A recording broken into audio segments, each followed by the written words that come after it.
Hello बच्चों, चलिए प्रश्न को देखते हैं। प्रश्न है हमारे पास, यदि q परिमेय संख्याओं का समुच्चय है तो सिद्ध कीजिए कि फलन f परिमेय संख्याओं से परिमेय संख्याओं में परिभाषित है।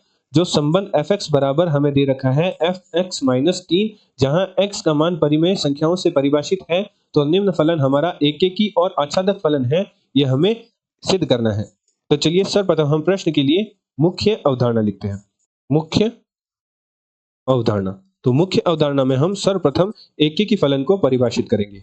एकेकी फलन, तो हमारा कोई फलन एकेकी फलन तब कहलाता है जब फलन के लिए परिसर के प्रत्येक अवयव का प्रांत में भिन्न भिन्न पूर्व प्रतिबिंब होता है, ऐसे फलन को हम एकेकी फलन कहते हैं। या ऐसे फलन जिनके प्रांत के प्रत्येक अवयव का परिसर में भिन्न भिन्न प्रतिबिंब हो, ऐसे फलन को हम एकेकी फलन कहते हैं। उदाहरण के तौर पर मान लीजिए एक फलन f है, वह a से b में परिभाषित है, जहां a समुच्चय है निम्न अवयव का, जहां a के अवयव है 1 2 3 4 और b समुच्चय है निम्न अवयव का, जहां b के अवयव है 5 6 8 9।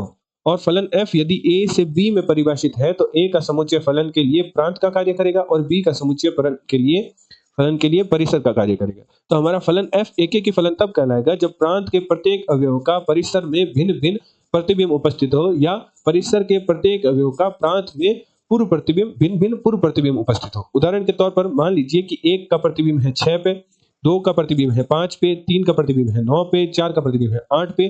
तो हमारा जो फलन f है यह एकेकी फलन कहलाएगा।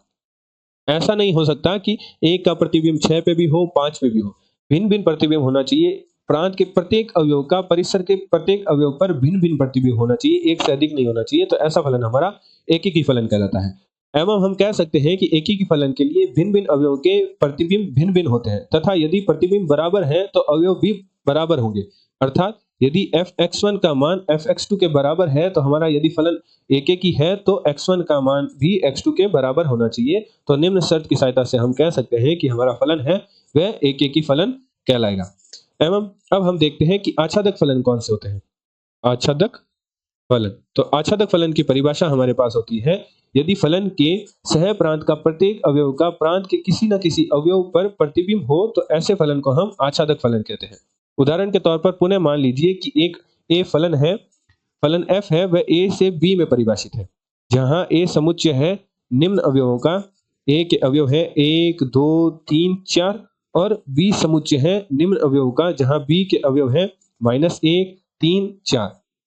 तो फलन यदि f a से b में परिभाषित है तो a का समुच्चय है वह फलन के लिए प्रांत और b का समुच्चय है वह फलन के लिए परिसर या सह प्रांत का कार्य करेगा। यदि फलन के हमारा फलन f आच्छादक फलन तब कहलाएगा जब सह प्रांत के प्रत्येक अवयव का प्रांत के किसी न किसी अवयव पर पूर्व प्रतिबिंब हो, तो ऐसा फलन हमारा आच्छादक फलन कहलाता है। उदाहरण के तौर पर मान लीजिए कि 1 का पूर्व प्रतिबिंब 1 पे है और 2 पे है, 3 का पूर्व प्रतिबिंब 4 पे है, 4 का पूर्व प्रतिबिंब 3 पे है, तो हमारा निम्न फलन है वह आच्छादक फलन कहलाएगा। अतः प्रश्नानुसार प्रश्न में हमारे पास फलन दे रखा है fx बराबर हमें दे रखा है 5x माइनस 3। तो निम्न फलन के लिए हम सर्वप्रथम हमारा फलन आच्छादक एकेकी फलन है या नहीं, इसकी जांच करते हैं। तो मुख्य अवधारणा अनुसार मान लेते हैं कि माना fx1 बराबर है fx2 के, तो यदि हमारे पास x1 का मान x2 के बराबर प्राप्त हो जाएगा तो हम कह देंगे कि हमारा फलन है वह एकेकी फलन है। तो फलन में x की जगह x1 रखते हैं और x2 रखते हैं, तो हल करते हैं तो हमारे पास प्राप्त होगा 5x1 माइनस 3 बराबर 5x2 माइनस 3। तो 3 से 3 कट जाएगा, तो 5x1 बराबर 5x2, दोनों तरफ हम 5 का भाग देते हैं तो हमारे पास प्राप्त होगा x1 बराबर x2। अतः मुख्य अवधारणा की सहायता से हम कह सकते हैं कि फलन fx बराबर 5x माइनस 3 एक एकेकी फलन है, एकेकी फलन है। अब हम आच्छादक फलन की जांच करते हैं।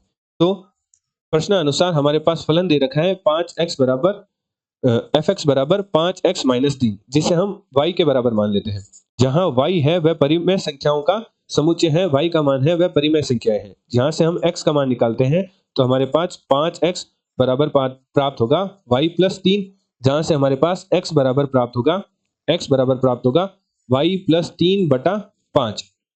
तो हम कह सकते हैं y के किसी भी मान पर हम x का मान है वह p बटा q के रूप में ही प्राप्त करते हैं। ये हमारा p बटा q का रूप है।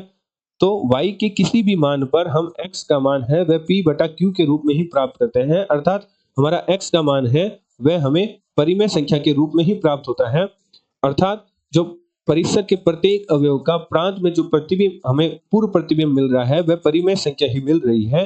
तो हम कह सकते हैं कि जो हमारा फलन है f(x) बराबर 5x-3 फलन है वह आच्छादक फलन है। मुख्य अवधारणा की सहायता से हम कह सकते हैं कि हमारा जो फलन है f(x) बराबर 5x-3 वह आच्छादक फलन है। हमें प्रश्न में ज्ञात करना था कि एक ही फलन है या और आच्छादक फलन है, तो हमने मुख्य अवधारणा की सहायता से सिद्ध कर दिया है कि हमारा जो फलन f(x) है वह एक ही फलन भी है और आच्छादक फलन भी है। आशा करते हैं आपको प्रश्न का हल समझ आया होगा। धन्यवाद।